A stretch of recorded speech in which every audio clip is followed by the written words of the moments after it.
a lot of things about me. He also asked if I would go with him to a concert if he called. I very ceremoniously answered yes. And then he asked me where I lived. I answered that I had to get off at the bus at Rua Dias de Rocha. The maestro then said, I'm going to get off with you too. I was surprised because I knew he lived on Pompeo Loureiro Street when I was there to attend Donaliti's class with my fellow teachers. And therefore, he would have to jump off on Bolivar Street. We talked and I told him that I was a teacher at Lorenzo Fernandez Academy, where he had just ministered to the inaugural classroom. When we arrived in front of my building on Copacabana Avenue, I said goodbye and he said, wait for my phone call to go to the Municipal Theater. Then he kissed me on the cheek. I was all embarrassed, for to me, Maestro Francisco Mignone was a myth. That giant man with a dash of heartthrob made me feel intimidated. I was very silly. When I got home, it was not long before the phone rang. It was him, Maestro Mignone himself. He asked me if I would go out with him. I was a bit worried about going, but my maid insisted that I go in order to distract myself. I then went down, and there was Maestro Mignone waiting for me. He suggested that we walk a little, and so we went to the square, and there we sat down to talk. He asked many things about myself, and there was already a lot of attraction in our souls. I was attracted to that wonderful, charismatic man. On the way back, he already held my hand and seemed very attracted to me. He accompanied me to my building, and when he arrived the next day, I told him that I would go to the Lorenzo Fernandez Academy to teach children. Did I skip something? Suddenly, he told me that he would accompany me. Punctually, when I went down to the porch, there he was waiting for me with a letter. It was the first love letter, and you're going to hear that in a minute. We went by bus, and he promised to wait for me at the door of the academy building after my classes. At the end of my classes, I got out of the building, and there he was waiting for me, this time with some sheet music under his arm. He said, "This is for you." He gave me the songs and said they were dedicated to me. It's the 6 small corner waltzes. I was thrilled by the gift. These pieces are recorded on disc by me and also by him. They're beautiful and poetic. Every night when we separated after our walk hand in hand to the square of Barrio Peixoto, he would come home and call me, talking beautiful things and his love for me. The next day, he always brought me a love letter. I started to do the same, talking about my feelings for him. On Sundays, I always invited the maestro to have lunch at my house. He was happy with the delicious dishes I prepared for him. We're almost there. We were very much in love, and the presence of that extraordinary musician in person of rare charms made me very happy. On this occasion, he told me that he would introduce me to his family. It was a day of great excitement for me to meet the Mignone family. My brother Abel also invited Mignone to have lunch at his house.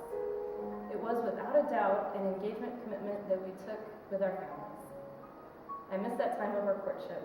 I was really in love, and I loved Franz's company, as I called it. He was very affectionate and kind.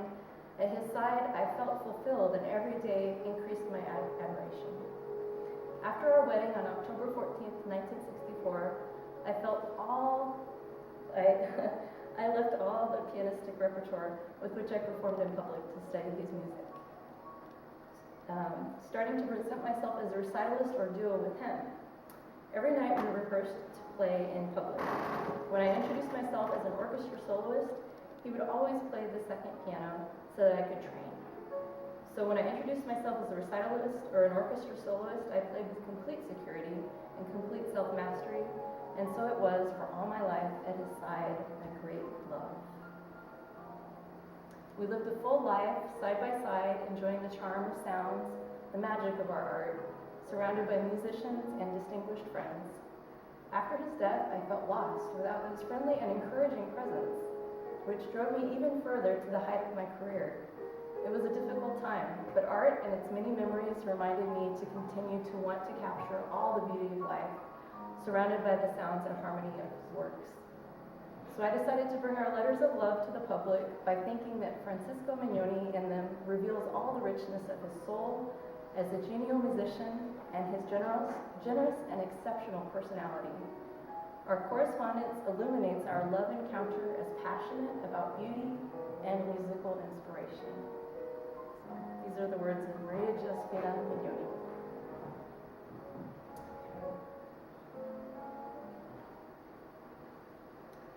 So Ryan Romine has volunteered to translate, to read the Spanish parts for us. So we're going to read a little bit of English, a little bit of Spanish. Here we go. So I love how poetic he is. Blessed art thou, O light that giveth me light, that givest a royal life to the creed of mine eyes. Light that awakens my consciousness of nothingness, and the endless greatness of what surpasses the flight of reason, of thought, of life. You are the soul of everything, from what is called heaven, from what is called light. On the path you have elevated to the level of beliefs, till the comforting silence of the stillness of good. I think because you are, I feel because you are, I live because you are. O light, Franz Daddy. Bendita eres tú, o luz que me da luz, que da una vida real al credo de mis ojos. Luz que despierta mi conciencia de la nada, en la infinita grandeza de lo que supera el vuelo de la razón, del pensamiento, de la vida. Tú eres el alma de todo, de lo que se llama cielo, de lo que se llama luz, del camino que se eleva en el plano de las creencias, hasta el silencio reconfortante de la quietud del bien. Creo que porque lo eres, lo siento porque lo eres, yo vivo porque eres, o luz, o vida.